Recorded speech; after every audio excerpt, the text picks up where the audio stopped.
Hello everyone, कैसे हैं आप सब। आई होप आप सभी लोगों को सीए इंटरमीडिएट की ये धमाकेदार सीरीज खूब हेल्पफुल रही होगी।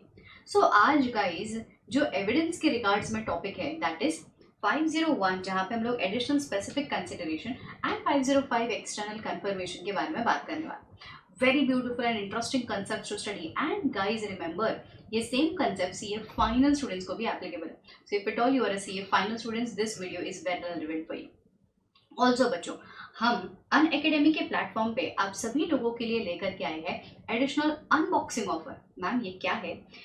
Get a 6 months extension on your plus subscription of 1 year and above on all goals। आप CA foundation, intermediate, final group 1, final group 2 या कॉम्बो ग्रुप्स वाले हो एंड आपने 1 साल का सब्सक्रिप्शन लिया, दैट इज 1 year के सब्सक्रिप्शन पे an additional 6 months is extended. So that was on a public demand. हम लोगों ने कहा कि येस, अभी अभी आप लोगों का न्यू सिलेबस के लिए स्टडीज November 22 न्यू एग्जामिनेशन के लिए स्टडीज शुरू होगा।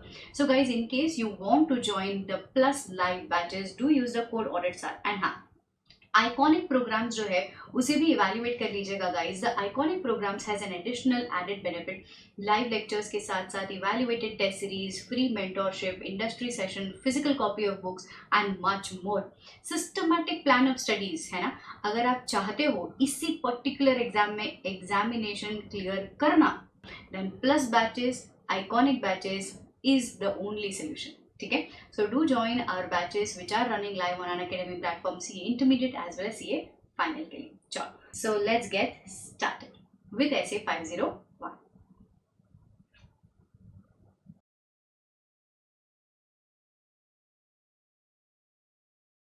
चलो,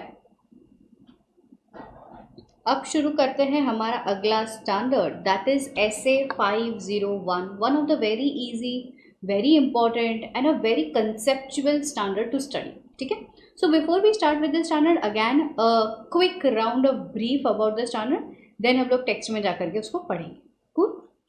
देखिए, ऑडिट एविडेंसेस ऑलरेडी हम लोगों ने पढ़ लिया, तो ये और एक स्टैंडर्ड एविडेंसेस के ऊपर क्या कर रहा है, हेडिंग देख लो एक बार। So audit evidences already covered under 500। यहाँ पे 501 क्या कह रहा है? See 501 came with a specific purpose. 501 also talks about audit evidences, but that is for specific consideration for selected items. That is for specific consideration for selected items. Now, this standard specifically talks about 3 things. पहला, inventory. दूसरा, litigations and claims. तीसरा, segment reporting. तो specifically 501 is in existence for these 3 particular specific items. ठीक है। So ma'am एक minute, ये क्यों अचानक से अलग से?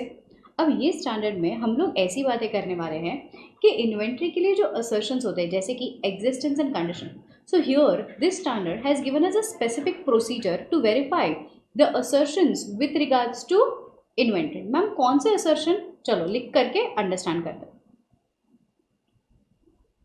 ऐसे 501 also talks about audit evidences,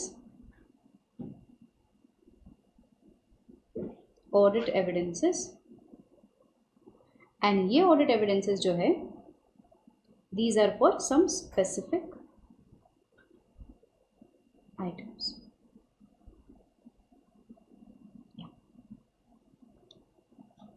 क्या है ये समझो। 3 आइटम्स के बारे में they are giving us the specific procedure. सबसे पहला what I told you was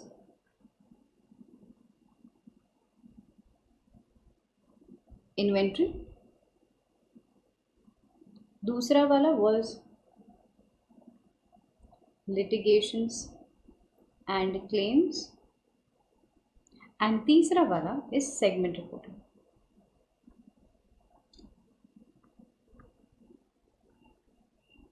so okay, just recall the background of audit. जैसे हम लोग ऑडिट करना शुरू करते हैं, ऑडिट करने में हमारा सबसे प्राइमरी एजेंडा होता है to verify the assertions which are attached to the items of financial statements. Assertions, या असर्शंस का मतलब होता है these are some kind of explicit expression which the management wants to give us, which the management wants us to understand कि ये implied है। तो यहाँ पे एक तारा और यहाँ पे तारा ज़मीन पर, सबसे पहले मैं आपको सिखा देती हूँ what is the meaning of the word assertion. So assertions are nothing but these are the explicit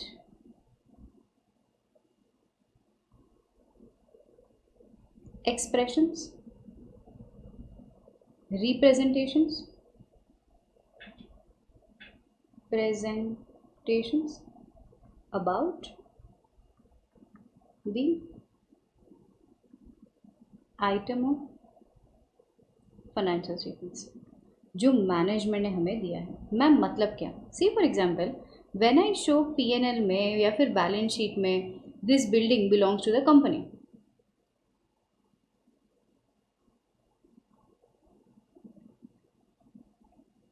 If this building belongs to the company, don't you feel in my balance sheet when I see the liner PPE में 50 करोड़ रुपए, the reader of the financial statements automatically will understand कि management ये कहने की कोशिश कर रहा है कि this building belongs to me, the company. This building has a real worth of 50 crores. The PPE value is a complete figure. मतलब इसमें कोई भी PPE को हम लोगों ने छोड़ नहीं दिया है, कोई भी PPE unnecessary लिखा नहीं है. It is a complete figure. ये एंड हाँ, अगर ये बिल्डिंग लिखा है आप ये भी समझ पाओगे कि this building is in existence. Building टूट नहीं गया. ऐसा नहीं कि एक ज़माने पहले हमारा बिल्डिंग हुआ करता था. No, means there are certain expression, there are certain representation with the one liner PPE which stands in the balance sheet. You will try understanding, you will try assuming. These assumptions are known as assertions. So these assertions are divided on the basis of item P&L की है, balance sheet की है या disclosures की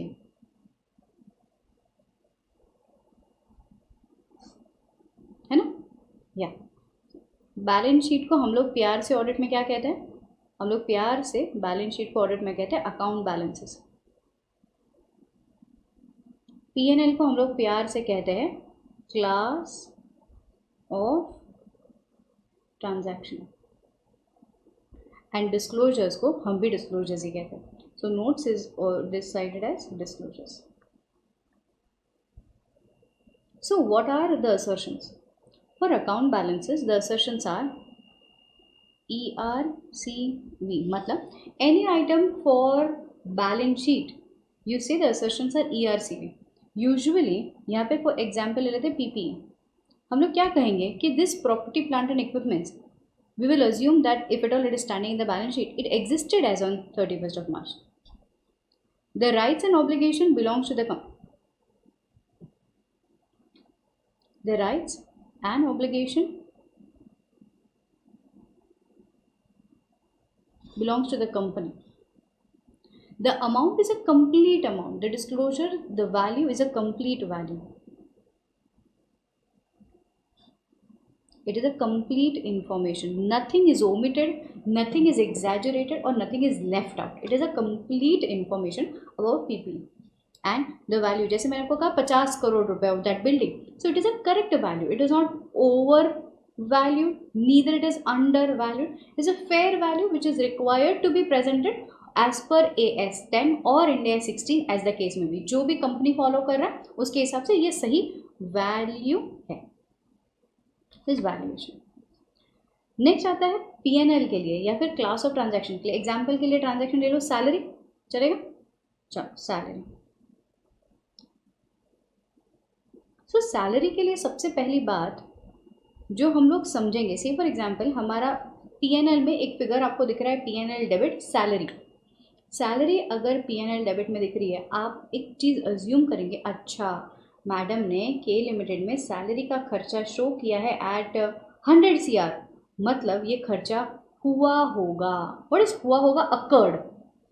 सो that expenses has accrued. इसको हम लोग बोलते हैं occurrence. Next is cut off. What is cut off? See, आज हम लोगों ने P&L डेबिट में कुछ अमाउंट लिखा है. So you will totally agree to this. This खर्चा will start from 1st April and end to 31st of March. 1st April 31st of March, बस इतना ही पीरियड कवर होगा. 1st April 31st of March means you are giving a pause to the खर्चा as on 31st of March, that is cut off. यहाँ पे हम लोग ये assume करेंगे the salary is just for that period for which we are vouching it, for which we are sharing the assurance. A is accuracy. आज अगर आप कोई भी फाइनेंशियल स्टेटमेंट्स का सैलरी चेक करोगे तो आप मन में ये तो नहीं ठान लोगे ना, अच्छा इन्होंने लिखा है 15 लाख या फिर 100 करोड़ रुपए, ये तो गलती होगा, ये नंबर तो कैलकुलेशन में मिस्टेक होगा ही होगा, एक्सेल शीट करप्ट हो गई होगी. नहीं, we assume that this number is a correct number. That is accuracy. Next is complete. आज अगर मैंने सैलरी में एक अमाउंट लिखा है जैसे कि 100 करोड़ रुपए, तो आप क्या सोचोगे, अच्छा 100 करोड़ में अमित भाई की सैलरी इंक्लूड नहीं की होगी, आरती की सैलरी इंक्लूड नहीं होगी, हाँ आशीष की तो सैलरी इंक्लूड हो ही नहीं होगी. अरे क्यों? सैलरी मतलब salary, it includes the salary for all the team members which we have for the company. That means the information which is stated in the P N L debit salary and उतना उतना amount, you have to assume that this is a complete information. And last, classification. Whenever we write the word salary, you will assume, you will understand that salary will have the payroll expenses in. आप ये assume नहीं करेगा, अच्छा ma'am ने salary लिखा है मतलब purchase का नंबर अमाउंट भी सैलरी में लिखा होगा, मतलब किताबों का पैसा जो मैम देती है वो सैलरी में इंक्लूड होगा. अरे भाई नहीं, सैलरी मतलब salary. What expenses which I have incurred for the employee for the payroll is included under that classification of salary. So these are the assertions. When you read the financials, as a user, you will assume these facts. Auditor का काम यही होता है कि ये जो facts है ना उसको verify करे, ये जो assertions है ना उसके लिए evidences इकट्ठा करे. तो TOC, TOD क्यों कर रहे हैं हम लोग? Presentation of financial statements के लिए. Financial statements के अंदर underlying ये जो सारे assertions है ना उसको check करने के, ठीक है. एंड डिस्क्लोजर्स में वी फेयरली से कि यहाँ पे all the things will be added and there are additional points, that is understandability, कि जो भी डिस्क्लोजर्स है that is increasing the understandability of the financial statements, they are increasing reliability of the financial statements. So what is this? These are the assertions. Assertion का अभी सही मायने में मतलब पता चला तो assertions are explicit expressions which the auditor has to assume या फिर the user of the financial statements will assume that the management is making such representations. ठीक है मैम, ये क्यों सिखाया अचानक? इसके लिए क्योंकि ये जो स्टैंडर्ड है ना, ये स्टैंडर्ड हमें 3 चीज़ों के बारे में स्पेसिफिक ड्यूटी देता है एंड इन 3 चीज़ों के स्पेसिफिक असर्शंस को चेक करने बोलता है. जहाँ पे वो लोग बात करते हैं इन्वेंट्री की, auditor is required to apply procedures in order to verify existence and condition of inventory. Existence and condition of inventory. जब भी हम लोग बात करें लिटिगेशंस एंड क्लेम्स की, so auditor will have to verify कि अगर कोई केस चल रहा है तो कंप्लीट इंफॉर्मेशन मिल रही है. Completeness with regards to litigations and claims. क्यों? क्योंकि इस लिटिगेशंस एंड क्लेम्स में यू नीड टू अंडरस्टैंड ये इंफॉर्मेशन सही है, कंप्लीट है, कोई केस चल रहा है आपने इंफॉर्मेशन ओमिट तो नहीं कर दी. So you are very much keen about the provision and the contingency which are related to कोई केस, कोई litigations and claims. Hence we are here to verify which assertion? Completeness. Segment reporting, again a very beautiful concept out over here. See segment reporting as per AS 17 और beat end AS 108 के हिसाब से भी अगर आप देखने जाए ना तो segment reporting is a presentation standard. अगर आप AFRF फॉलो कर रहे हो, आप मैनेजमेंट हो कंपनी के, आप अकाउंटेंट हो कंपनी के, आपने कंपनी के लिए सेगमेंट रिपोर्टिंग बनाया as per Ind AS. Ind AS में क्या लिख करके दिया है आप लोगों को? इंड AS में क्या वैल्यूएशन कैसा करना है ये लिखा है. इंड AS में क्या लिखा है? इंड AS में लिखा है कि सेगमेंट रिपोर्ट्स को प्रेजेंट कैसे करना. So segment reporting accounting perspective is a presentation framework. So आपको भी यही presentation and disclosure of segment reporting verify करना. So how the management is bifurcating the expenses between two segments, how the management is allocating the assets, incomes between two segments. So ये आपको verify करना है that presentation and disclosures of segment reporting.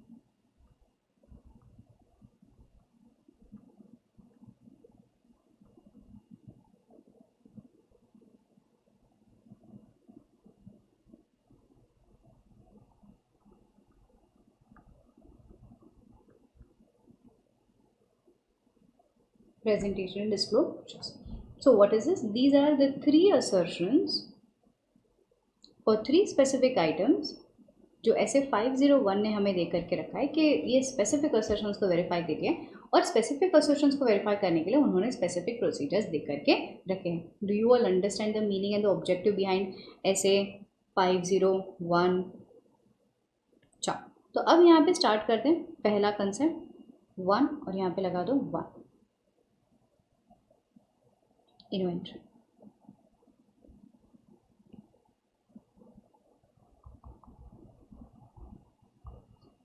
See, inventory is a very crucial concept, very crucial element of the financial statements when you are auditing the financials. क्यों?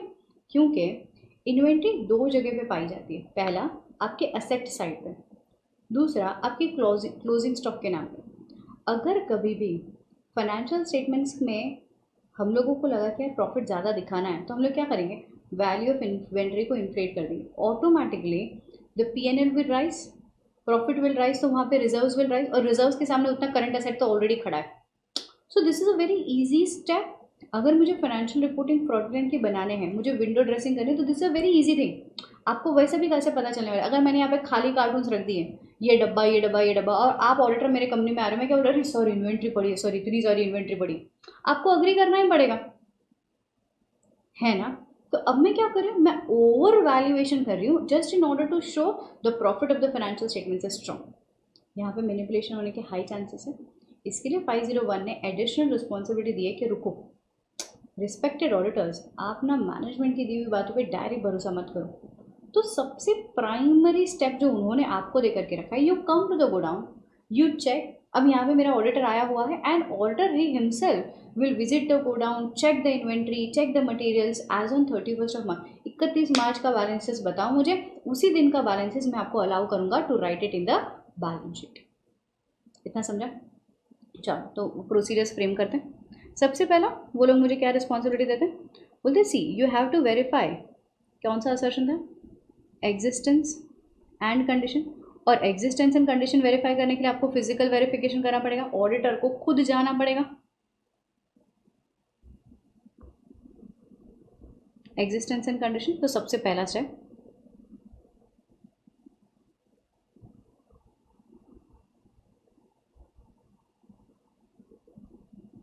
physically verify inventory as at 31st of March 2023, 24, जो भी साल का audit आप कर रहे हो, as at this date. हमने ऑडिटर को बोला, ऑडिटर पहुंच गया 31 मार्च पे, वेरी गुड. अब वो वहाँ जा कर के करेगा क्या? गोपाला, ऐसा नहीं. ऑडिटर वहाँ पहुँचने के बाद करेगा मोटी नहीं, MOIT. क्या करेगा? जोर से बोलो मेरे साथ साथ, मोटी नहीं, MOIT. ठीक है?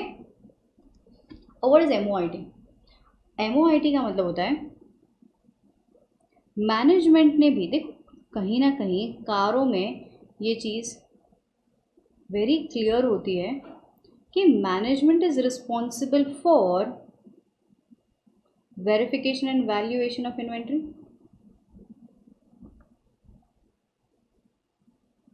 एंड वैल्यूएशन ऑफ इन्वेंट्री, आप जा करके मैनेजमेंट की इस प्रोसेस को इवैल्यूएट कर लो. सो इवैल्यूएशन ऑफ मैनेजमेंट प्रोसेस, कि वो सही मायने में रेगुलर इंटरवल ऑफ टाइम में फिजिकल वेरिफिकेशन करवा रहा है ना.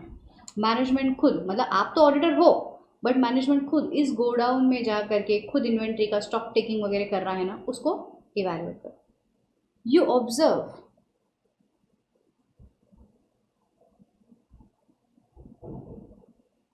Observe the stock counting, the process, the management process, कि यार ये सही तरीके से काउंटिंग. कई बार ना आपने देखा भी होगा, स्टॉक ऑडिट होता है, तो वहाँ पे स्टॉक ऑडिट में इन्वेंट्रीज पे बार कोड लगे होते हैं, एंड यू स्कैन इट, मतलब there are people who scan it and does the audit, counting कर लेते हैं कि हाँ इतनी इन्वेंट्री ये लोग शो कर रहे हैं, इतना स्टॉक बता रहे हैं, इतना वैल्यूएशन है, सही है. Observe this stock. I stock. देखो कंडीशंस को इवैल्यूएट करना है, मतलब हम लोगों को इंस्पेक्ट करना पड़ेगा. पता चला कि ये लोग बोल रहे हैं कि मैम ये तो सैफरन है, केसर है, केसर. आपने जब ये कार्टून खोला, कार्टून खोलने के बाद आपने ऐसा जो गुड्स है उसको इवेल्युएट करने की कोशिश की, तो ये तो भुट्टे के बाल, मतलब वो मेज़ के बाल दिखे। अरे यार, ये लोग कर सकते हैं ऐसा, बोलेंगे ये तो पेपर है, पेपर दे सकते हैं, papaya seeds, who knows.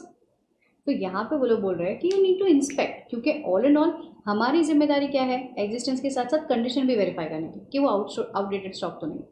So inspect the inventory. And last, T stands for, आपको क्या करना है, खुद आपको टेस्ट काउंटिंग कर लेनी है, ठीक है। खाली खाली मैनेजमेंट की बातों पे भरोसा ना करें। You yourself perform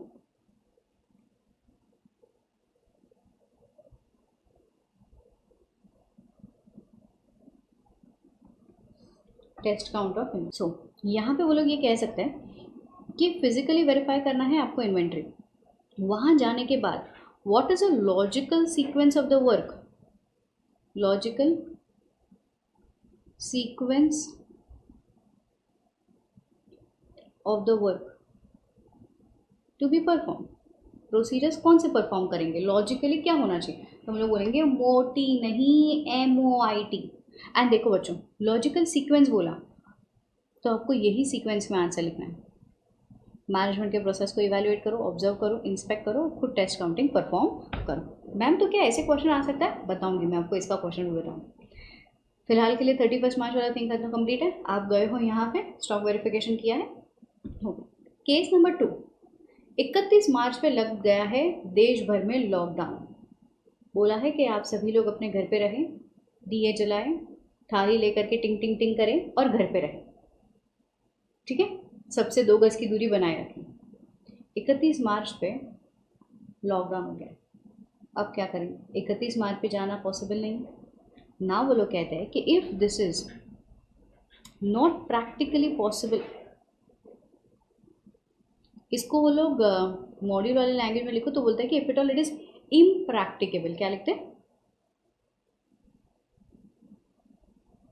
impracticable का मतलब होता है प्रैक्टिकली पॉसिबल नहीं है। क्यों हो सकता है, सबसे पहला रीज़न लॉकडाउन, दूसरा रीज़न कि इन्वेंट्री जहाँ रखी हुई है, सी फॉर एग्जाम्पल वो बॉर्डर्स के यहाँ पे कहीं पे रखी है और वहाँ पे रायट्स के कंडीशन है, तो वो कंडीशन में वहाँ जाना खतरों से खाली नहीं।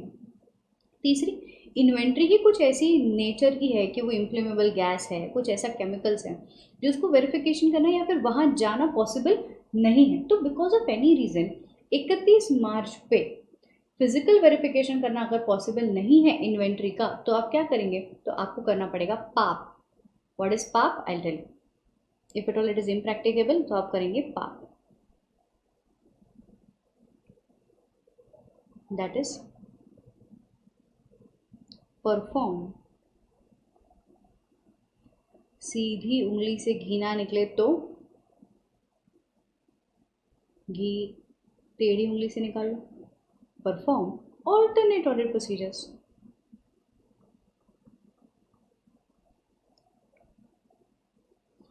Perform alternate audit procedures। तो मेन प्रोसीजर्स कहता है कि you visit inventory. If at all you are unable to visit inventory as on 31st of March, perform alternate audit procedures. And this alternate audit procedures can be, सबसे पहला,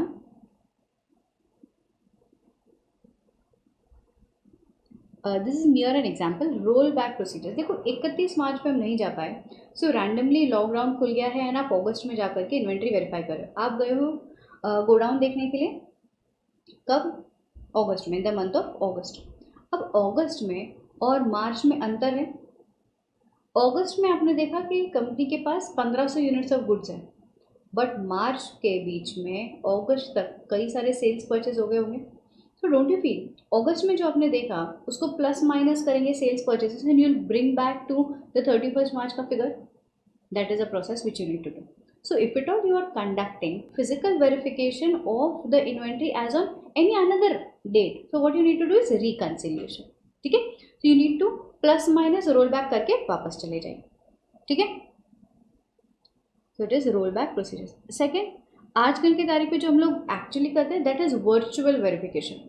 तो कई बार हम लोग कैमराज, फोटोग्राफ्स, कई बार हम लोग CCTVs, इनके दिए हुए फुटेजेस एंड वैसे वेरिफिकेशन करते हैं कि सर हम लोग वर्चुअली वेरीफाई कर लेते हैं, ठीक है। तो that is also one of the thing which can be virtual verification. But इसमें ना एक और इम्पॉर्टेंट क्वेश्चन है, वेरिफिकेशन जो मुझे आपको समझाना है समझो।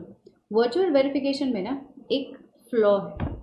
सी गाइस, मैंने जैसे ही मेरे स्टाफ को बोला कि बेटा ना वर्चुअल वेरिफिकेशन कर लो, सीसीटीवी कैमरा से जा करके वेरिफिकेशन कर लो, हमारे आर्टिकल, हमारे होनहार आर्टिकल वहाँ पहुँचे एंड मैनेजमेंट को कहा कि सर हमको वर्चुअल वेरिफिकेशन करना है। तो मैनेजमेंट ने उनको क्या कहा कि बेटा एक काम करता हूँ, मैं गोडाउन जाऊँगा ना तभी फ़ोटो क्लिक कर लूँगा, और उस फोटोज़ पे ना कई बार आपने देखा होगा आजकल के कैमराज में जब भी फ़ोटो क्लिक की जाती है ना तो नीचे वो कैमरा क्या वो ओप्पो समथिंग ब्ला ब्ला ब्ला, और उसमें नीचे डेट भी आती है, डेट एंड टाइम, राइट। सो जो फोटो क्लिक करते हैं वहाँ पे वो ऐसा ऐसा आता है। सो मैनेजमेंट ने बोला कि देख बेटा मैं एक काम करता हूँ, मैं जा करके वहाँ पे फ़ोटो क्लिक कर लेता हूँ जिसमें डेट और टाइम भी प्रिंट होगा, तो इवन डीएसएलआर से ऐसा करते तो आपको अप्रोप्रिएटली डेट टाइम मिलता, तो ऐसा करके मैं आपको दे दूँगा।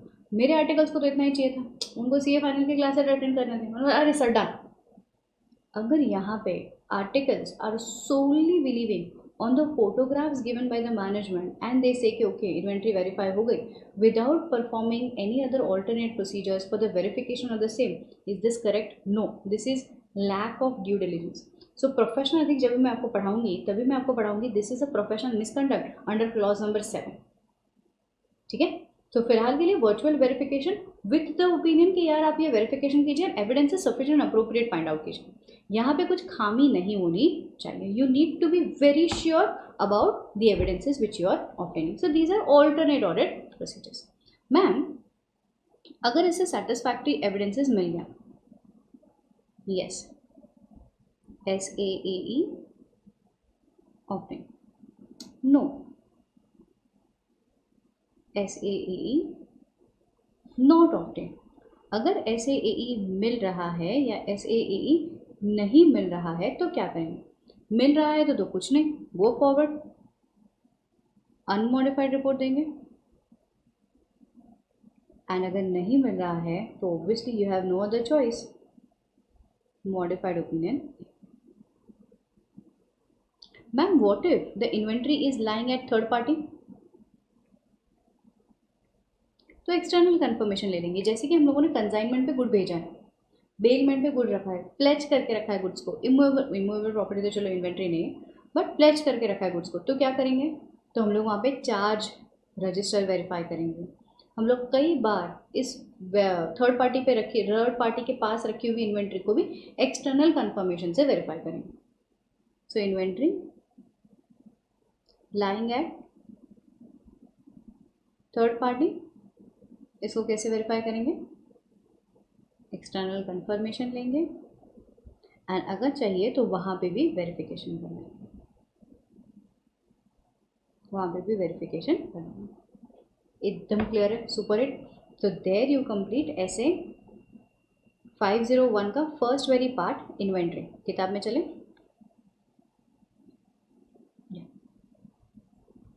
एग्जिस्टेंस, ये देखो existence and condition, underline this can be tested as an MCQ. So when the inventory is material, देखो इन्वेंट्री अगर छोटी मोटी है तो ignore, when the inventory is material to the financial statement, भाई आपको सफिशिएंट अप्रोप्रिएट ऑडिट एविडेंसेस इकट्ठा करने ही पड़ेंगे regarding the existence and the condition of inventory. So what you need to do is attending the physical counting of inventory where it is practically possible, अगर है तो you follow the logical sequence. What is a logical sequence? evaluate the management procedures, observe the performance, inspect and perform test counting, MOT नहीं, MOIT. If not, apply the alternate audit procedures and if सबूत are not available then you need to modify. Modification में दो चीज़ें हम लोगों को लिख करके आनी है। Inventory being material, you give qualification. Inventory being material as well as pervasive, you give disclaimed opinion. क्योंकि मटेरियल चीज़ों के बारे में आपको डिस्क्लेमर ऑफ ओपिनियन, आपको इन्फॉर्मेशन नहीं मिलेगी। Inventory lying at third party, 505 other audit procedures.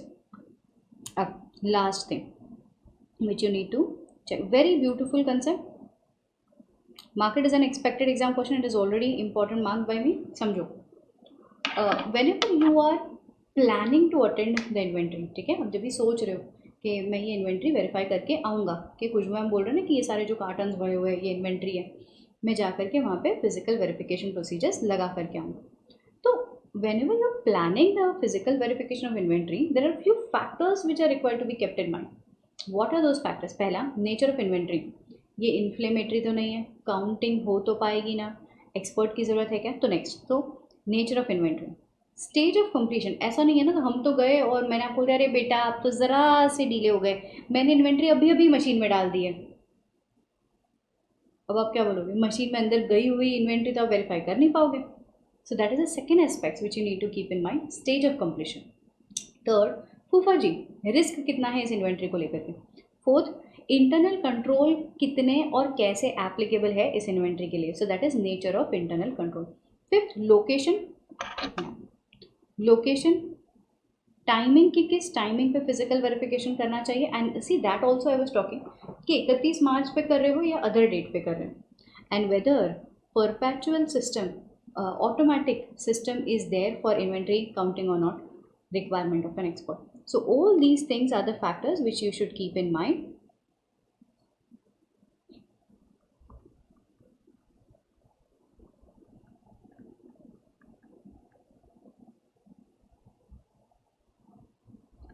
Le NSRMM, IC, PNP. So it is location, expert, nature, stage, RMM, perpetual internal control, perpetual system and timing of physical verification. ICPT लिख दो, timing, ICPT, Le NSRMM, ICPT. So these are the factors which you should consider. Done. So I'm not closing this topic off. I want you all to go through one more question. That is CA intermediate का नवंबर 20 में पूछा हुआ RTP का question. And उसी attempt में CA final पे भी ये लोगों ने क्वेश्चन पूछा था. तो 5 मार्क्स का उन्होंने RTP इंटरमीडिएट पे डाला था ये question, and at the same attempt final में ये क्वेश्चन पूछ लिया था. तो इंटर और final goes hand in hand. So ये question I want you all to see. Very beautiful easy question. ये समझने के बाद क्वेश्चन ईजी. तो चला, let me make you. So this is a case ने सिंपली क्या बोल करके रखा है कि कोई कंपनी के ऑडिटर हो आप, एंड कंपनी है sweet aroma private limited, and उनका बिजनेस क्या है? उनका बिजनेस है कि वो राइस निकालते हैं पैडी में से, डोमेस्टिक और इंटरनेशनल मार्केट दोनों में से. ठीक है, कंपनी के पास बड़े बड़े प्लांट्स, ये बड़े बड़े प्लांट्स है फॉर एक्सट्रैक्शन. तो यहाँ पे ना बोला है कि कंपनी के पास huge inventory. So now you understand, हम लोगों ने सबसे पहला स्टैंडर्ड का वर्ड देखा था, when the inventory is material you need to find out audit evidences sufficient and appropriate. Guys, तो ये क्वेश्चन से ही समझ जाता है कि भाई ठीक है यार, यहाँ पे इन्वेंट्री मटेरियल है. अब इसके बाद क्या बोलता है कि ऑडिटर क्या करता है? Auditor wants to obtain sufficient appropriate audit evidences with regards to this. Okay, अब पहला question. Now this was a mere case. अब पहला question very beautiful. Which of the following is likely correct relationship to obtain to obtaining sufficient and appropriate audit evidences regarding the existence and the condition of inventory. Option A, it is mandatory for the auditor to attend the physical verification counting as on the date of the financial statements in all circumstances. Modi ji कह रहे हैं lockdown है, हम तो जाएंगे भाई, ऐसा करेंगे.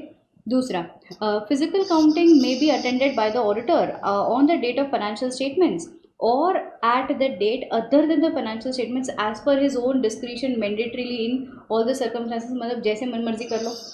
Option number C, attendance of auditors at physical inventory counting is impracticable due to the time and cost. बोलता है कि यार कौन इतना लंबा जाएगा इन्वेंट्री जहाँ रखा है उसके लिए, और पैसा भी बहुत लगेंगे, कॉस्ट ऑफिस लोकेशन बहुत ही दूर है. Hence attendance eight verification counting में भी स्किप्ड. बोलता है पैसे बहुत लगना है, छोड़ जान दो, नहीं करते. एंड ऑल्टरनेटली दूसरा को देख लेते, पाप कर लेते, performing alternate audit procedures to perform audit evidences. Option D, the auditor shall attend at the physical verification counting unless impracticable. However ये जो इशू है, issue of time and cost may be involve because of the audit, but this can not be a valid base for skipping the physical verification. कि हाँ, समय की पाबंदी के अनुसार ये दिक्कत हो सकती है, बट इसके बेसिस पे आप ये नहीं बोलोगे कि यार इन्वेंट्री भले मटेरियल है बट हम लोग स्किप कर देंगे. बोलो, option number D is a correct choice. A B C is totally incorrect. So what is a correct choice? Option number D. ये वाले केस में below given a certain cluster of matters which are relevant for the planning of attendance for the planning attendance of auditor at physical inventory counting. Which of the following cluster consists of likely inappropriate combination? Nature of inventory, timing of physical verification, stage of completion of work in progress, nature of inventory, timing of completion, valuation का method, nature of inventory, timing of physical counting, consideration regarding the perpetual inventory system, risk of material misstatement, nature, consideration regarding the maintenance of perpetual inventory system. Which of the following बताओ. Option number 2 का answer perfectly identified. Answer B is a right choice. क्यों? क्योंकि valuation of inventory is not there in the factors to be considered. और question में उन्होंने क्या पूछा है? Inappropriate combination. मैक्सिमम स्टूडेंट्स यहीं पे मतलब फंस जाते हैं कि यार इनअप्रोप्रिएट पूछा है एंड वो लोग अप्रोप्रिएट सिलेक्ट करके आते हैं. पहला वाला ही अप्रोप्रिएट लग रहा है तो वो लोग वही सिलेक्ट कर लेते हैं. ठीक है. सो यहाँ पे ये वाला word very important. Inappropriate combination पूछा है एंड वैल्यूएशन नहीं था. वो लिस्ट ऑफ हम लोगों ने बताया था ना, ले RMM IC, ये देखो ये ले NC RMM, ये वाला पॉइंट, इसमें वैल्यूएशन नहीं है. Question number 3. Which of the following is most likely logical sequence of the step in relation to the attendance of physical verification of inventory? ठीक है. यहाँ पे आंसर तो आपको आ ही गया होगा, फिर भी हम पढ़ते हैं.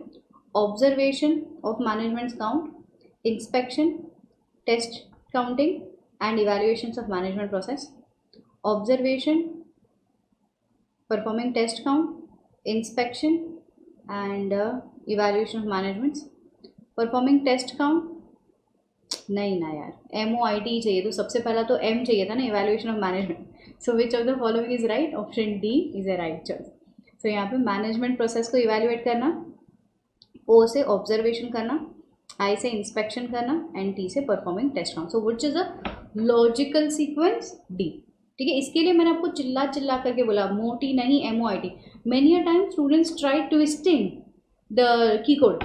ये की कोड को चेंज मत करना. ठीक है. क्योंकि that is a logical sequence. ये सीक्वेंस वाला आंसर है तो ऐसे ही लिखना है. नेक्स्ट.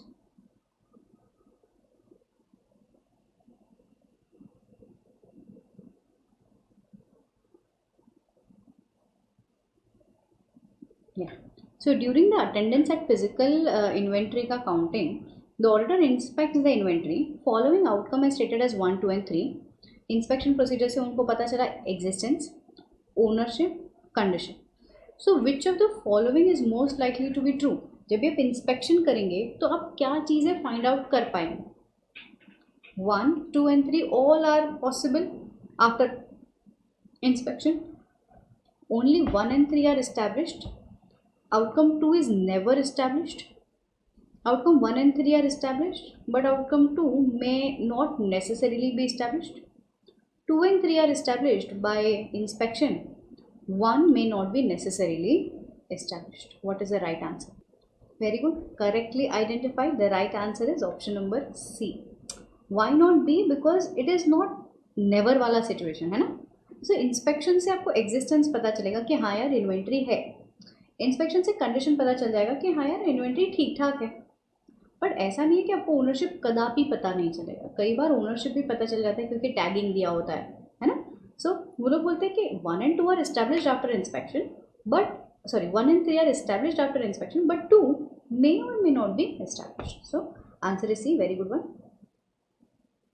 अब आप जिस कंपनी को ऑडिट कर रहे थे, रिमेंबर मैंने आपको बोला कंपनी के पास बड़े बड़े प्लांट्स हैं जो खुद अपने प्लांट से राइस पैडी को एक्सट्रैक्ट करते हैं. अब यहाँ पे देखो, it was observed by the auditor that out of the total rice physically counted 31 March 2020 पे 67 quintals of rice belong to PQR. कोई एक अदर सेपरेट फर्म है PQR जो 67 क्विंटल्स ऑफ गुड्स जो इन्वेंट्री था वो कंपनी में दे करके गया. क्यों? कंपनी के पास बड़ी मशीन है. बोलता है कि हमारा राइस भी एक्सट्रैक्ट करके दो ना. कौन बोलता है? PQR, proprietary concern, which has sent the paddy to the company's plant extraction. What treatment of this item, मतलब जो इन्वेंट्री प्रोप्राइटर ने दिया है कंपनी को, what treatment of this item in the financial statements of the company, मतलब company में क्या treatment देंगे वो 67 क्विंटल्स का. ठीक है. Okay. The value of 67 quintals of rice will be reflected in the financial statements as per the valuation adopted by the company. Company के financials में दिखाओ कंपनी के methods of valuation के हिसाब से. Value of 67 will be reflected in company's financial statement, but as per the valuation done by the proprietary concern, 67 would not be reflected in the company's financial statements. 67 would be reflected in proprietor's financial statements as per the method adopted by company. Company extraction करके दे रहा है तो हम लोग proprietor को बोलेंगे सुन मेरे valuation के हिसाब से अपने फाइनेंशियल स्टेटमेंट्स में इसको वैल्यू कर. Option number goes without saying option number C is a right choice. वो लोग हमारे मेथड को क्यों जज करेंगे. और मेन थिंग है क्वेश्चन में बोला what is the treatment of the rice given in the financial statements of the company. तो यहाँ पे you will straight forward right company में इसका कोई भी यस रेफरेंसेस नहीं आएगा. So there you complete one MCQ with regards to essay 501. So now let us start with point number 2, litigations and claims. So litigations and claims.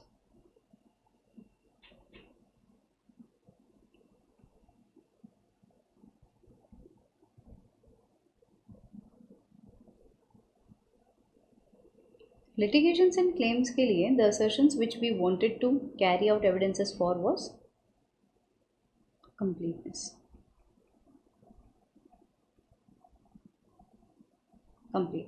So सबसे पहला step is inquiry करो.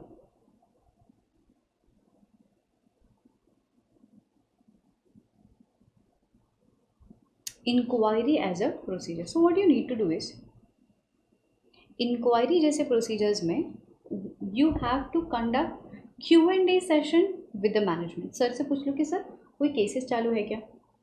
वो जो पुराना litigation 250 के हिसाब से देखा था उसका आउटकम्स क्या है, इसके अलावा कुछ चल रहा है क्या. So there can be 2 outcomes.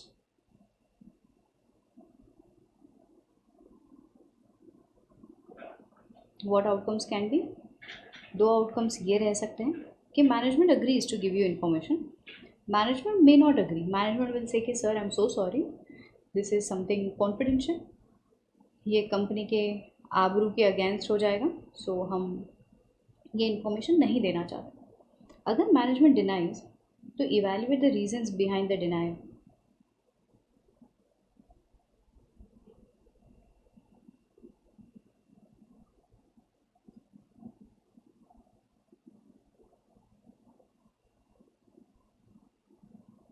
Evaluate the reasons of denial.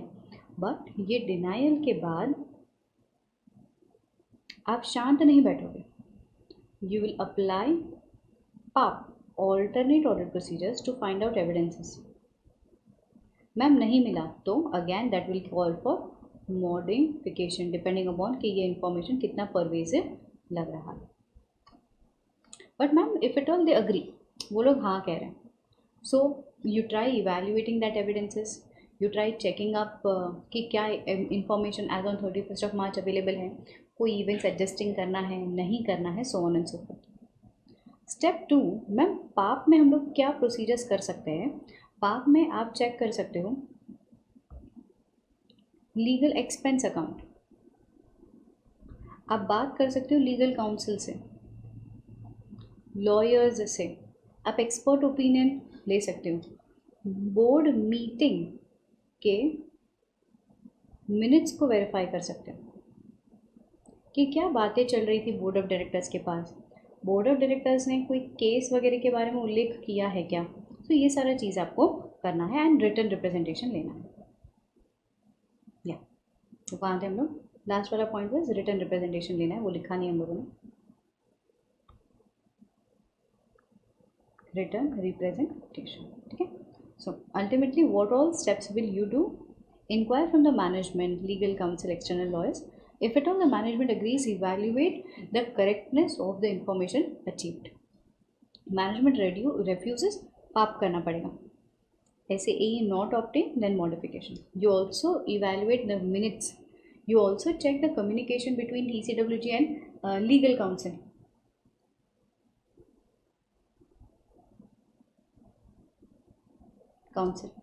Review the legal expense account. Why? अगर खर्चा ज़्यादा हुआ है, I told you this is an indication कि कोई तो लॉज एंड रेगुलेशंस में उल्लंघन हुआ है, कोई केस या कुछ some other thing is pending, assessment is pending, obtain the return representation. So these are the procedures wherein you will find out the information with regards to litigations and claims are complete. So ma'am, why ain't we completing this with 250? 250 was considerations of loss. 500 is completeness of the information with regards to litigation. कि जो भी information है सब कुछ आपको पता होनी चाहिए. That is completeness. Last but not the least is segment reporting. Again a beautiful standard, beautiful topic to study. Segment reporting में which assertions were we trying to find evidences for? Yes, presentation and disclosure. So it is segment reporting, and we talk about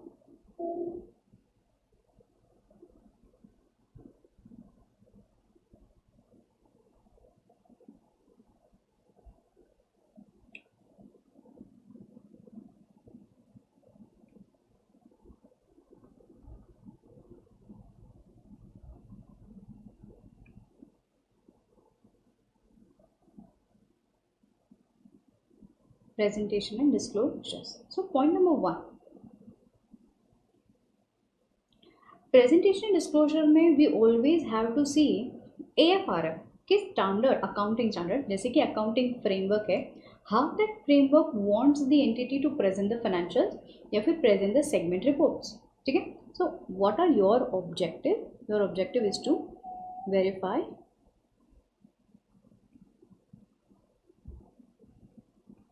compliance with the respected AFRF. It can be AS 17, could be Ind AS 108, whatever the case is. ठीक है? Okay. अब देखो, management जब भी कोई method adopt करता है उसके पीछे उनकी कुछ अजम्पशंस, एस्टिमेशंस, अंडरस्टैंडिंग होती है. सो उसके बारे में थोड़ी सी चर्चा करनी है. So what are your objectives? So we need to find out evidences that the financial statements are prepared as per AFRF. Cool. Obtaining an understanding of the methods used by the management कि यार management क्या सोच करके इस method के basis पे segment की information को बाइफरकेट कर रहा है. So how will we do that? Evaluating the methods. जो डिस्क्लोजर्स इन्होंने दे करके रखे AFRF के वो इवैल्यूएट करो. मैंने कहा ठीक है. एंड टेस्ट एप्लीकेशंस ऑफ सर्च मेथड्स, जैसे कि उन्होंने बोला कि मैडम हम लोगों ने एप्लीकेशन और फलाना क्राइटेरिया किया है कि 30-70 के बेसिस पे हम लोगों ने इस सेगमेंट्स को डिवाइड किया है, ये सेगमेंट्स को ऐसा ऐसा किया है, इंटरेस्ट कॉस्ट जो हम लोगों ने इनकर किया है वो अलोकेट नहीं किया है. तो जो भी मेथड है उसको अप्लाई किया है कि नहीं ये वेरीफाई करो. तो दो चीज़ का आपको एविडेंसेस खोजना है. पहला, इवैल्यूएट द मेथड, मैनेजमेंट ने कौन सा मेथड लिया है. दूसरा, जो भी मेथड उन्होंने लिया है अप्लाई किया है कि नहीं किया. मैम हम लोग कैसा टेस्ट कर पाएंगे कि इन्होंने कौन सा मेथड यूज़ किया है और जो भी मेथड यूज़ किया है वो सही है कि नहीं? On the basis of same. So there are examples of the relevant matters which you should consider while evaluating the methods applied. आपको ये चेक करना है कि यार सेल्स का, ट्रांसफ़र का, जो भी सेगमेंट के बीच में ट्रांजैक्शन हुआ है उसको कैसे ट्रीट किया. आप कंपेयर कर लीजिए सेगमेंट का बजट एंड एक्चुअली जो सेगमेंट्स की इंफॉर्मेशन है उसको. अलोकेशन कैसा किया है कॉस्ट का, असेट्स का अमॉन्ग द सेगमेंट्स. कंसिस्टेंसी है कि नहीं. लास्ट टाइम जब ये सेगमेंट रिपोर्टिंग बनाया था उसका जो बाइफर्केशन का ट्रीटमेंट था, इस साल जो बाइफर्केशन का ट्रीटमेंट है ये सही है या नहीं. So what is the criteria? पहला, you need to obtain the understanding of the method criteria for presenting the segment reporting. So what you need to do is evaluate such methods, whether it is as per AFRF or not. Test the application of such methods. Ma'am इसको करने के लिए कोई separate specific examples है क्या कि ये methods check, ये मैटर्स चेक करना पड़ेगा? है, 4 है. This is para number 827 of SA 501. सो क्या कहते हैं? These are the examples of the matters which are relevant for obtaining understanding of the methods use. के मैनेजमेंट ने कौन सा मेथड यूज़ किया है. Sales, transfer between the segments, presentation, asset allocation, comparison, consistency, ये सारा वेरीफाई कर लीजिए. एंड देन ये सब होने के बाद you also try applying analytical procedures. Industry के सेगमेंट रिपोर्ट से कंपैरिजन कर लीजिए. कोई इकोनॉमिक ट्रेंड, से फॉर एग्जांपल कोई एरिया में रायट्स हो गए, तो उस रायोज या फिर जोग्राफिकल कंडीशंस के हिसाब से जो जोन का सेगमेंट आप प्रिपेयर कर रहे हो उसको वेरीफाई कर लीजिए. So these are analytical procedures. क्यों कर रहे हैं ये sir? In order to verify, यहाँ पे लिखो presentation and disclosure of the segment reports.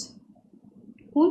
So there we complete totally all the three assertions with regards to the three very important material item of the financial statements. So जैसे मैंने आपको कहा था, these are the three. तो 1 हो गया, 2 and done. This is the happy ending of essay 501. Now we will start with the next very standard, that is 505 external confirmation. चलिए अब शुभ शुरुआत कर देते हैं essay 505 की. थोड़ा सा brief explanation from my side कि इस स्टैंडर्ड में क्या क्या पढ़ना है. ठीक है,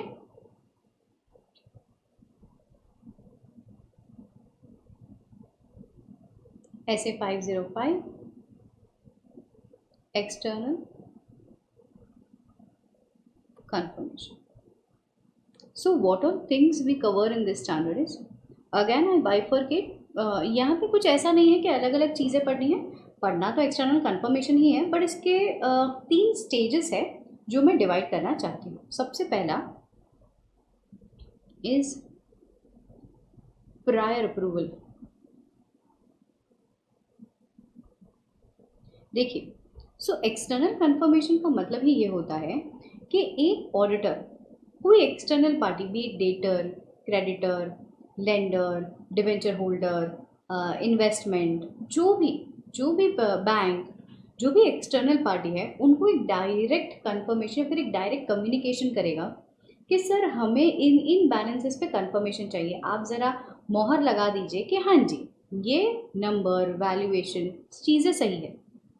बट जब भी हम लोग एक डायरेक्ट कम्युनिकेशन करें उससे पहले सबसे पहला स्टेप होता है एक ऑडिटर का मैनेजमेंट के पास से अप्रूवल मांगना. ऑडिटर का सबसे पहला step is prior approval from the management. तो ये जो ऑडिटर है वो मैनेजमेंट से पहले तो अप्रूवल मांगेगा कि सर मैं I am willing to express या फिर I am willing to send confirmation request to the debtor, to the creditor, to the so and so, to the फलाना पर्सन. ठीक है, अब ये जो अप्रूवल है अगर मैनेजमेंट कहता है हाँ go forward, then I teach you step 2. But अगर मैनेजमेंट कह रहा है कि नहीं, मैनेजमेंट क्या कह रहा है, no sir, no, big time no, you can not ask external confirmation from mister XYZ. क्यों? मैंने उनसे रीजंस पूछने की कोशिश की. मैंने कहा यार एक्सटर्नल कंफर्मेशन अभी मैं आपको पढ़ा करके आई 500 के हिसाब से, it is return, it is external, मेरे लिए हाईली रिलायबल है, और यही प्रोसेस के लिए आप मुझे मना कर रहे हो. क्यों? तो ये है फर्स्ट स्टेप. तो चलो पहले इसको लिख लेते हैं. Prior approval from the management. Management क्या कर सकता है, इस प्रायर अप्रूवल को हाँ कह सकता है या ना कह सकता है. पहले यहाँ यस, यहाँ लिखते हैं यस या नो. अगर मैनेजमेंट ने हाँ कहा है then I teach you step 2. हाँ कहा है तो स्टेप 2 पे चले जाओ. बट अगर ना कहा है तो हम लोग यहाँ पे कहेंगे you need to evaluate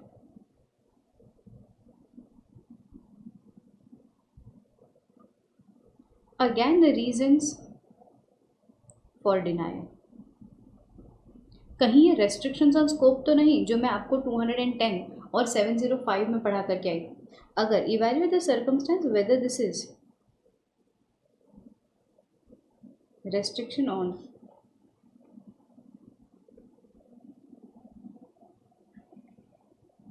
scope of audit और नॉट, कि क्या ये restriction on scope of audit है या नहीं. अगर ये restriction on scope of audit है, आप मैनेजमेंट से बात कीजिए, जस्टिफाइड रीजंस प्राप्त करने की कोशिश कीजिए. इफ़ नॉट तो फिर उनको सीधा सीधा बोल करके आइए कि सर अगर मुझे इसके बारे में एविडेंसेस नहीं मिला, I am not satisfied with the evidences achieved, obviously what we will do is modify the report.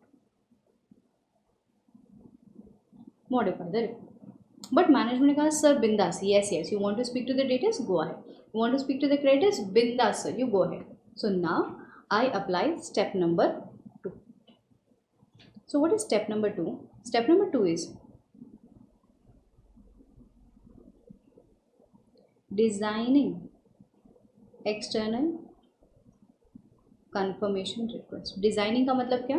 Greeting card भेजेंगे, फुलदानी में लिखे हुए स्क्रैप पेपर पे लिख करके पेपर भिजवाएंगे। डिज़ाइनिंग का मतलब होता है you need to take some consideration, some factors into consideration before you draft your confirmation request. So designing the confirmation request में there are some general factors to be considered. जैसे कि पहला तो हमारा फूफा जी आएंगे कि जो मैटर के लिए आप कंफर्मेशन रिक्वेस्ट लेना चाहते हो उसमें रिस्क ऑफ मटेरियल मिसस्टेटमेंट कितना associated, any kind of prior experience you had कि लास्ट टाइम आपने फलाना पर्सन को एक्सटर्नल कंफर्मेशन रिक्वेस्ट भेजा था but he did not respond, he did not turn up. Next, what are your judgments? अब आपने शुद्ध अंग्रेजी में एक्सटर्नल कंफर्मेशन मतलब कंप्यूटर से देख करके ग्रामर वामर को सही करके एक लेटर ड्राफ्ट किया जैसे तैसे, ठीक है. अब ये लेटर ड्राफ्ट करके आपने एक्सटर्नल कंफर्मेशन डेटर्स को भेजा, पता चला डेटर को इंग्लिश नहीं आती. मतलब द केपेबल पर्सन, जो भी कंफर्मिंग पार्टी है, उनकी एबिलिटी ही नहीं है, ability of confirming party to respond. ये सारी चीज़ों को मद्देनज़र रखते हुए हम लोग हमारा कंफर्मेशन रिक्वेस्ट डिज़ाइन करेंगे, ठीक है. अब कंफर्मेशन रिक्वेस्ट भेजने के दो प्रकार होते हैं.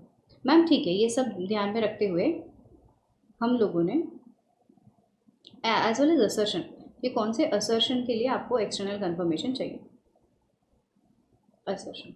सो इन सारी चीज़ों को ध्यान में रखते हुए हम लोगों ने हमारे दो प्रकार के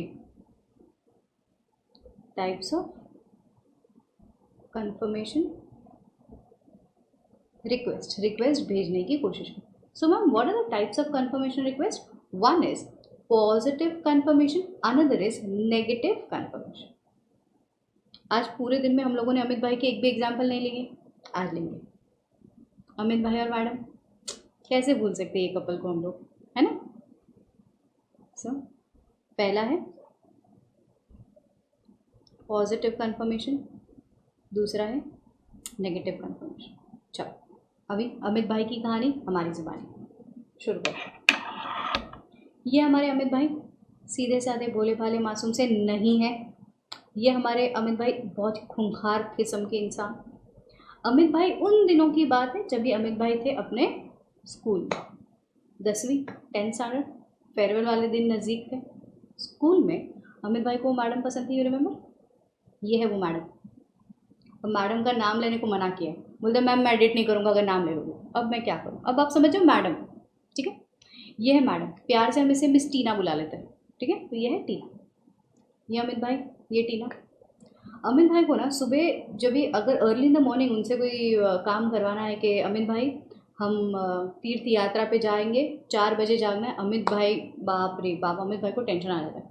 अमित भाई इज़ अ पर्सन जो रात को 2-4 बजे तक काम कर सकते हैं, 6 बजे तक एडिटिंग कर सकते हैं जाग करके, बट सुबह जाग करके ये काम करने बोलना तो नहीं होगा. मतलब रात भर वो जाग सकते हैं गरबा खेलने के लिए, पार्टी मनाने के लिए, काम करने के लिए, बट सुबह जाग करके पढ़ाई करने बोलो या कोई काम करने बोलो तो यार दिक्कत आती. होते हैं ना कोई लोग जो सुबह जल्दी जाग जाए तो पूरा दिन सुस्ती सुस्ती में जाता है, होता है ना. अमित भाई भी वही कैटेगरी. अब हुआ क्या, हुआ ये, क्लास में हमने अनाउंसमेंट कर दिया कि हम जाएंगे पिकनिक, और पिकनिक जाने के लिए सुबह जल्दी जागना होगा और 5 बजे सबको स्कूल में आ जाना है, ठीक है. 5 बजे स्कूल में आ जाओ, 15 मिनट में हम लोग काउंटिंग करेंगे कितने स्टूडेंट्स आए, 5:15 बजे बस लेकर के निकल जाएंगे. अब अमित भाई को जाना क्यों था बताए? मैडम के लिए. बट देखो नींद भी इम्पॉर्टेंट है. तो अमित भाई ने क्या किया, अमित भाई ने फ़ोन किया किसको, एक मैडम है दूसरी जो टीना की फ्रेंड है, रीमा. अमित भाई ने फ़ोन किया कि अच्छा रीमा सुनना. रीमा ने कहा हाँ भाई बोल. रीमा ने कहा कि पिकनिक के लिए फ़ोन किया क्या, बोलते तू जा रही है नहीं जा रही है doesn't important, is not matter of concern. मुझे ये बता टीना जा रही है क्या, अगर टीना जाएगी तो मैं भी जाऊँगा. तो रीमा बोलती है मुझे नहीं पता यार टीना जा रही है कि नहीं जा रही है. अमित भाई भड़क गए, अरे मैं बोल रहा हूँ ना तू कंफर्म कर, अगर वो जा रही है फिर भी मुझे बता, अगर वो नहीं जा रही है फिर भी मुझे बता. वाई? अमित भाई के लिए दिस मैटर इज़ इम्पॉर्टेंट. इस कंफर्मेशन को हम कहते हैं positive confirmation. So what is positive confirmation? किताब में आकर के लिखो. जो अमित भाई ने रीमा के पास से कंफर्मेशन मंगवाया, क्या था ये कंफर्मेशन? हमने रीमा को कहा बहन देख यू हैव टू रिस्पॉन्ड, तू मुझे बता, रिस्पॉन्ड करना ही पड़ेगा। मैम कब रिस्पॉन्ड करना पड़ेगा? In both the situation. If confirming party agrees फिर भी रिस्पॉन्ड करो, इफ कंफर्मिंग पार्टी डिसअग्रीज फिर भी रिस्पॉन्ड करो। समझ में आता है? अमित भाई की दुविधा है, अमित भाई की दुख भरी दास्तान समझ में आई है? So what is positive confirmation? Practically हम लोग ये कहते हैं, जहाँ पे मैं डेटर से ये कहना चाह रही हूँ कि debtor you are standing as a debtor worth ₹10 lakhs in my books of accounts, kindly confirm this. अगर डेटर को कन्फर्म करना है हाँ 10 लाख का डेटर हूँ मैं, फिर भी मुझे रिप्लाई करो। डेटर को ये कहना है नहीं मैम मैं डेटर नहीं हूँ, फिर भी रिप्लाई करो। Means I am seeking the reply in both the circumstance where the confirming party agrees he has to respond, even if he disagrees he will have to respond in that circumstance also. That is known as positive request. दूसरा आता है negative request. अब अमित भाई थोड़े genuine किस्म के इंसान भी हैं। अमित भाई ने फिर रीमा को भी पूछ लिया कि देख अगर तू भी आ रही है तो बता दियो। अब कुछ तो बोलना पड़ेगा ना, रीमा को इतना बुरा लगेगा। That is negative confirmation. So what is negative confirmation? Negative confirmation में हम कन्फर्मिंग पार्टी से कहते हैं respond only if you disagree, respond only if the confirming party disagrees. मतलब क्या? हमने डेटर्स को कहा कि sir I believe you are the debtor for K limited as on 31st of March 2025 standing at ₹10 lakhs. If you disagree with the balance, kindly confirm the same. मतलब क्या? अगर बंदे ने हमको रिस्पॉन्ड नहीं किया, we will agree that he is agreeing, we will believe that he is agreeing. तो यहाँ पे ब्रैकेट में लिखेंगे that is in case of no response, in case of no response auditor shall believe, auditor shall believe क्या? That the confirming party agrees to the request, that confirming party agrees to the information.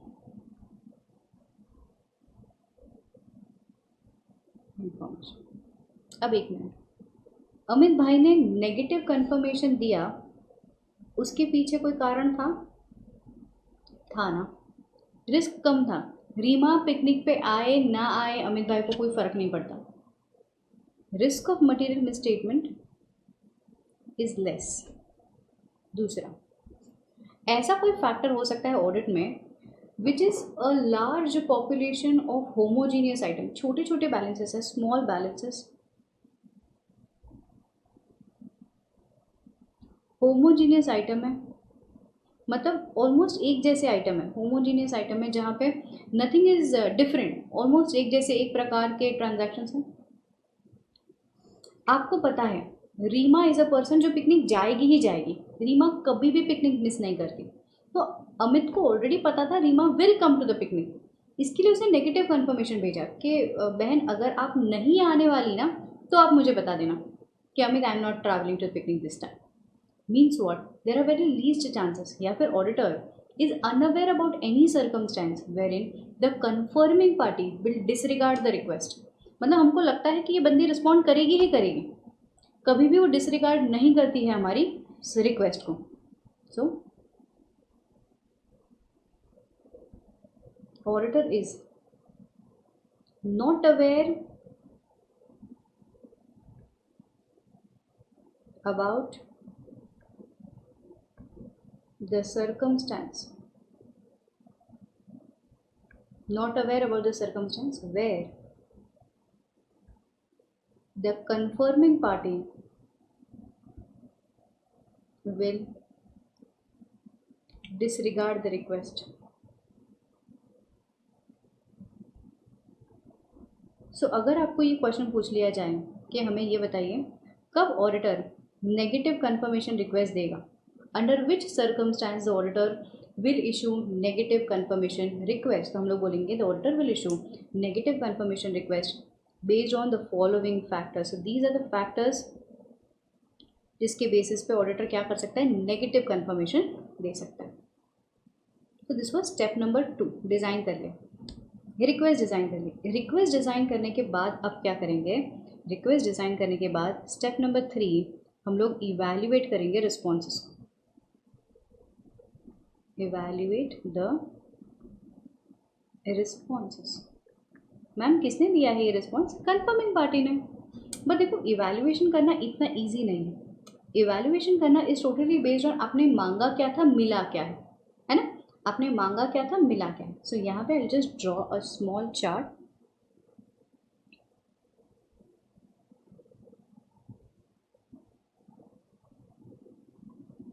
आपने मांगा क्या था, what have you सीक्ड, what have you received.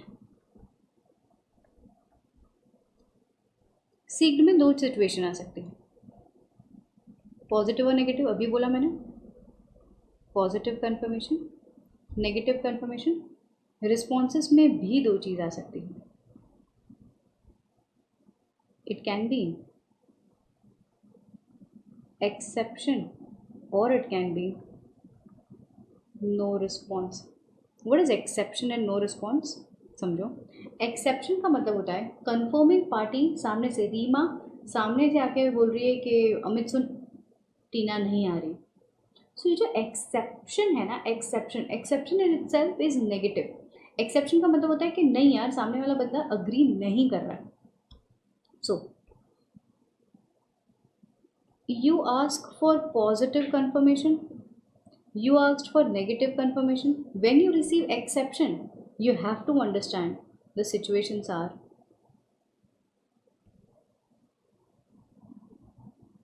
unfavorable.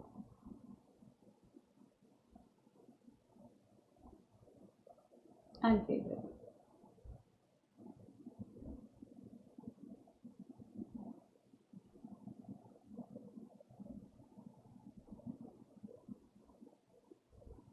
ठीक है, ये दोनों situation में the things are unfavourable.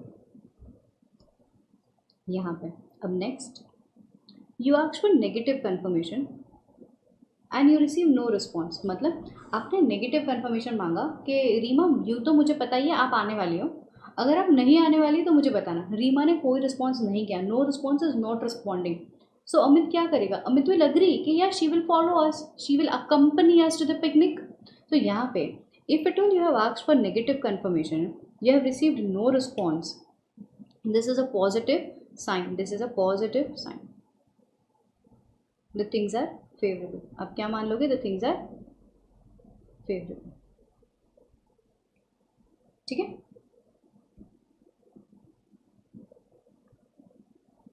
favorable. Next आते हैं, you have asked for positive confirmation, you have received no response. मतलब आपने बोला था if at all you agree you disagree दोनों टाइम पे मुझे रिस्पॉन्ड करना, यू अग्री और यू डिसअग्री दोनों टाइम पे मुझे रिस्पॉन्ड करना. बट सामने वाले बंदे ने रिस्पॉन्ड किया नहीं. यहाँ पे मैटर इतने रिस्की है, यहाँ पे आपके लिए ये मैटर इतना मटेरियल है कि आपको एविडेंसेस चाहिए ही थे. सो अब आप क्या करने की कोशिश करोगे, रीमा ने अगर आपको रिस्पॉन्ड नहीं किया है तो अमित टीना की कोई दूसरी फ्रेंड से बात करेगा, टीना से जा करके बात करने की कोशिश करेगा. अच्छा hi Tina, are you accompanying us for the picnic. अच्छा oh, he'll not stop then and there. क्यों, क्योंकि उसके लिए मैटर क्रूशियल है.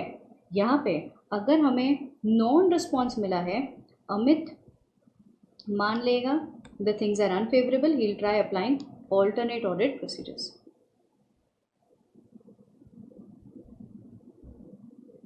समझ में आता है. These are the responses when we talk about evaluation. So what have we seen, positive or negative, what have we received, exception or no response. ठीक है, सिर्फ इन सिचुएशन में when you have asked for negative confirmation you have received no response, खाली इसी situation में चीज़ें सही है, बाकी सब में नॉट फेयर. कूल है इतना, पक्का श्योर, डन, खत्म हो गया almost the understanding of the standard. Now there is a small question when we talk about के for which area you are here to ask confirmation, मतलब कौन सी चीज़ों के लिए आप नेगेटिव या फिर कंफर्मेशन मांगोगे। जो भी चीज़ें बाहर की है, जैसे कि बैंक, कैश तो नहीं, bank, inventory lying at third party, debtors, creditors, हो सकता है आपने मॉर्गेज करके रखा है कुछ चीज़ों को, तो इन सारी एरियाज में आप कंफर्मेशन रिक्वेस्ट मांग सकते हो। चलो, so now let us jump to the book and start this.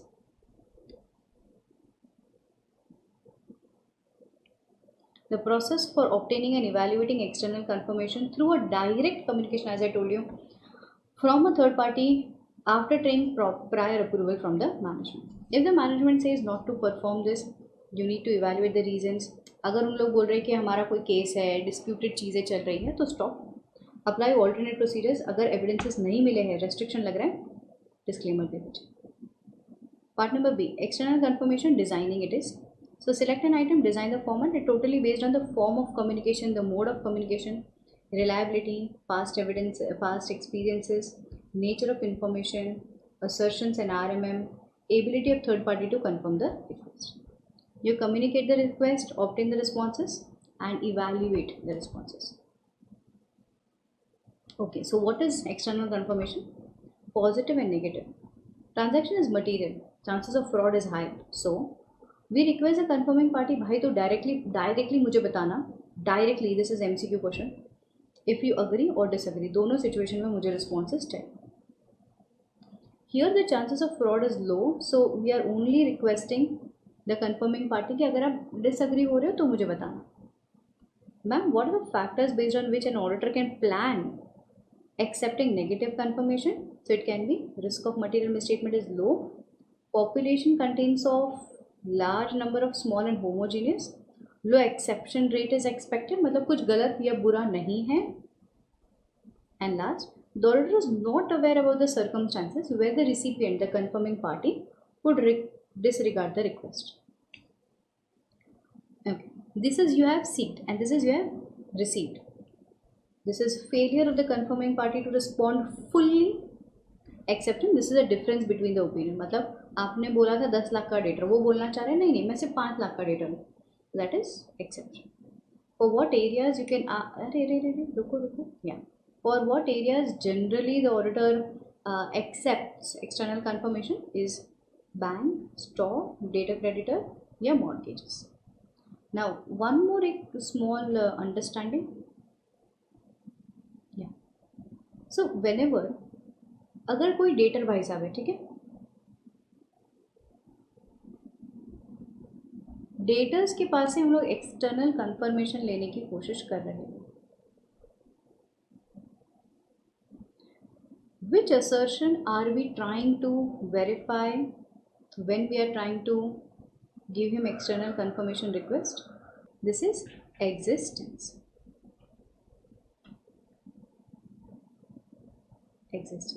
Y so?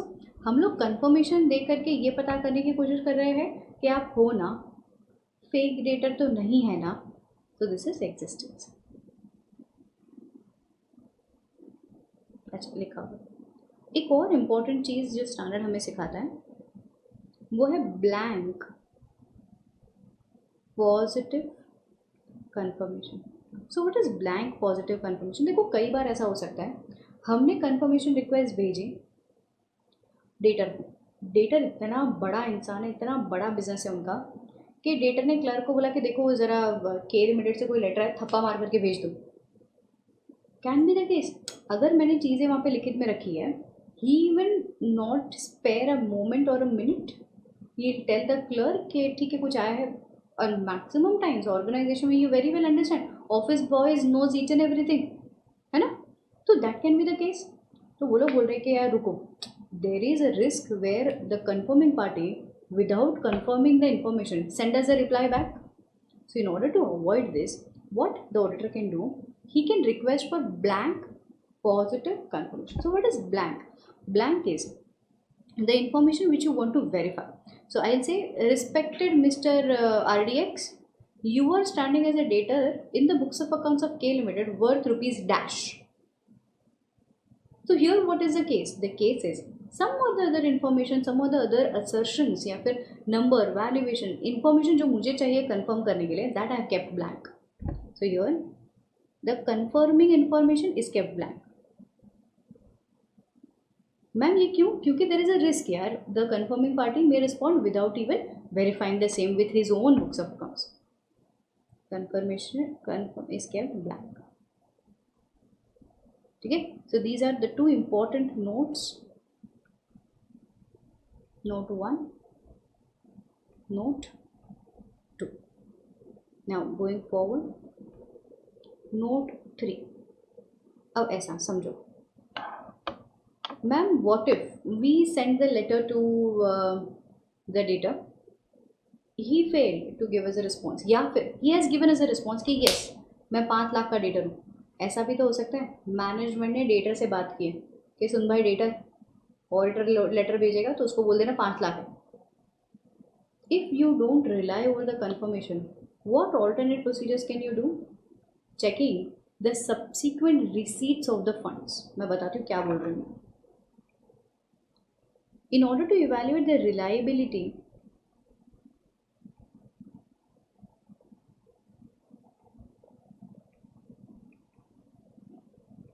of confirmation request, आप क्या करेंगे?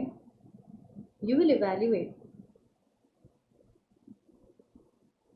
subsequent receipt of the funds. अगर वो पर्सन ऐसे ठोस जमा करके कह रहा है कि हाँ हाँ मैं 5 लाख का डेटर हूँ, मैं मतलब अप्रैल के बाद बंदे ने 5 लाख रुपए भिजवाए तो होंगे. Check the disbursement, check the receipts. Creditor है तो डिसबर्समेंट, डेटर है तो receipts in the bank balances. अगर ये मिला है then we agree, then we short understand कि येस ये पैसा डेटर उधारी था या ये पैसा हमको देना बन रहा था, लाइबिलिटी था. ठीक है. This is a very beautiful point. इस पर एमसीक्यू आने के चांसेस हैं. So what was the point? That how will we evaluate the reliability of the confirmation request? We will see the disbursement or the cash. Okay.